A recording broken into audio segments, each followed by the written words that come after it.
Depression, तणाव, नैराश्य आणि भावनांचा अतिरेक हा कोणीही टाळू शकत नाही. पण यावर ताबा ठेवता येतो. तुम्हाला आलेच पाहिजे. तणाव, नैराश्य कधीतरी तुम्ही काय आणि मी काय सर्वांनाच येते. फक्त फरक इथे हाच आहे की कोण कसा हाताळतो व कोण वाहत जातो.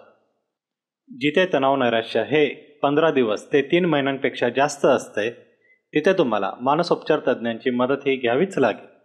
नाहीतर तणाव, नैराश्य वाढत जाऊन तुम्हाला मानसिक आजार बळकावण्याची शक्यता वाढत जाते. मानसिक आजारांवर उपचार हे खर्चिक आहेत, पण इतके खर्चिक नाही की जिथे तुमची अनेक वर्षे वाया जातात व तुम्ही आनंद, मौज मजा न करत नैराश्यात आयुष्य जगता. तुम्ही तुमची ध्येय, स्वप्ने यावर पाणी सोडता. या सर्वांची किंमत ठरवू शकत नाही ना, कारण ते तुमचे आयुष्य आहे, तुमची वेळ आहे, तुमचे ध्येय, स्वप्ने आहेत, ती अमूल्य असणारच. उपाय खरंच सोपे आणि प्रभावशाली आहेत. सुरुवात ही ध्यान आणि व्यायामापासून करा. छंदावर काम करा. ध्येय, स्वप्ने पूर्ण करण्याच्या कामाला लागा आणि समविचार लोकांच्या संपर्कात राहा.